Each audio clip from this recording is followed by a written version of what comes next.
नमस्कार दोस्तों, मैं पांडे सर लक्ष्य डिफेंस अकादमी मुरार की तरफ से आपका स्वागत करता हूं।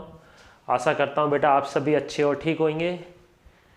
अपना जो हिस्ट्री के टॉपिक भारत में सबसे बड़ा, सबसे ऊंचा और सबसे लंबा जो चल रहा था उसका आज सेकंड पार्ट लेकर हाजिर हुए हैं। पहले पार्ट में अपन ने इसके 10 क्वेश्चन बताए थे। आज 10 से 15 क्वेश्चन आज अपन सेकेंड पार्ट में बताएंगे, ठीक है। तो उसमें अपन सबसे पहला क्वेश्चन स्टार्ट करते हैं बिना देरी किए हुए। भारत की सबसे बड़ी सहायक नदी कौन सी है? तो आपको याद रखना है भारत की सबसे बड़ी सहायक नदी कौन सी है? यमुना नदी है। भारत का सबसे लंबा नदी पुल कौन सा है? नदी पुल भारत का सबसे लंबा कौन सा है? भूपेंद्र हजारिका पुल है, ठीक है। इसके बारे में नीचे अपन ने कुछ और पॉइंट्स भी लिखे हैं जो इंपॉर्टेंट पॉइंट है, तो नोट के फॉर्म में क्या याद रखना है? लोहित नदी पर बना। कौन सी नदी पर बना हुआ है? लोहित नदी पर बना भारत का सबसे लंबा पुल भूपेंद्र हजारिका पुल असम और अरुणाचल प्रदेश को आपस में जोड़ता है, ठीक है। किसको आपस में जोड़ता है? असम और अरुणाचल प्रदेश को। इस पुल को ढोला सादिया पुल भी कहते हैं क्योंकि ये दोनों जगह की एक एक डिस्ट्रिक्ट है। एक असम की है डिस्ट्रिक्ट और एक जिला कहाँ का है? असम का, और एक जिला कहाँ का है? अरुणाचल प्रदेश का। इसलिए इसका नाम क्या रख दिया है? ढोला सादिया, क्योंकि ये ढोला को सादिया से जोड़ता है, ठीक है। इस पुल की लंबाई कितनी है? 9.15 किलोमीटर है। और ये लोहित नदी जो है वो ब्रह्मपुत्र की सहायक नदी है, ये याद रखना है। और दूसरा सबसे लंबा पुल कौन सा है? गंगा नदी पर महात्मा गांधी सेतु है, ठीक है।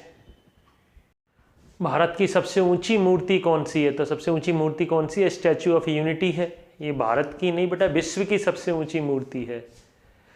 सरदार सरोवर बांध पर बंदी के पास बंधी हुई है। ये गुजरात राज्य में है। इस मूर्ति की कुल ऊंचाई कितनी है? 182 मीटर यानी 597 फीट। और अगर आधार सहित लेंगे अपन, उसका बेस भी लेंगे तो 790 फीट है। सरदार वल्लभ भाई पटेल की है, जिसको आयरन मैन, जो कि आयरन मैन के नाम से प्रसिद्ध थे। सरदार वल्लभ भाई पटेल के बारे में ये भी मालूम होना चाहिए, ये भारत के पहले उप प्रधानमंत्री भी थे बेटा।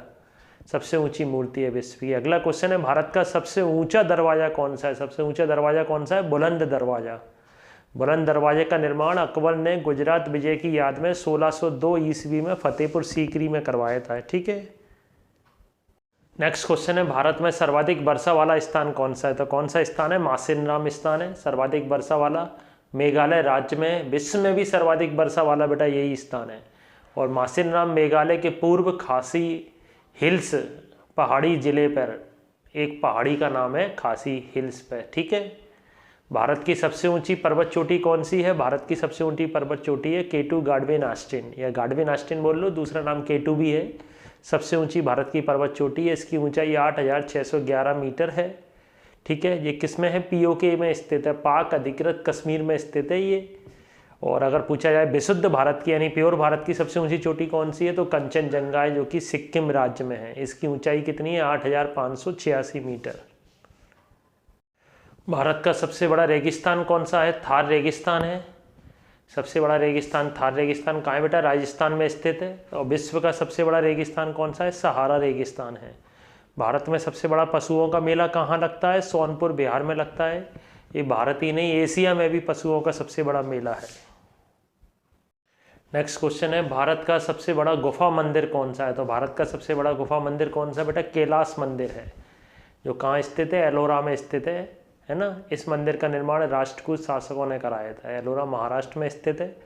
भारत में सबसे अधिक वनों वाला राज्य कौन सा है? तो भारत में सबसे अधिक वनों वाला राज्य मध्य प्रदेश। क्षेत्रफल के अनुसार भारत में सबसे अधिक वनों वाला राज्य मध्य प्रदेश है। मध्य प्रदेश में अधिकतर किसके वन पाए जाते हैं? सागौन के वन पाए जाते हैं। मध्य प्रदेश को आपको ये भी याद रखना है, भारत का हृदय या टाइगर स्टेट के नाम से भी जाना जाता है, क्योंकि भारत के केंद्र में है और सबसे ज़्यादा टाइगर है मध्य प्रदेश में, इसलिए इसको टाइगर स्टेट भी कहा जाता है। लेकिन अगर प्रतिशत के अनुसार देखें तो प्रतिशत के अनुसार मिजोरम सबसे अधिक वनों वाला राज्य है, ठीक है। 85% एरिया है मिजोरम में वनों वाला राज्य। तो आज के लिए बेटा अपन ने पार्ट बी जो अपन देख रहे हैं आज के, अपन यहीं क्लास समाप्त करते हैं। 10 क्वेश्चन पार्ट ए में देखे थे अपन ने, 10 क्वेश्चन इसके पार्ट बी में देखे अपन ने, ठीक है। 10 क्वेश्चन और देखेंगे करीबन इसके, ठीक है। तो आज के लिए इतना ही। आप सब इसको कॉपी में नोट करें और तैयार करें, ठीक है। जय हिंद, जय भारत। आप सभी खुश रहें, स्वस्थ रहें।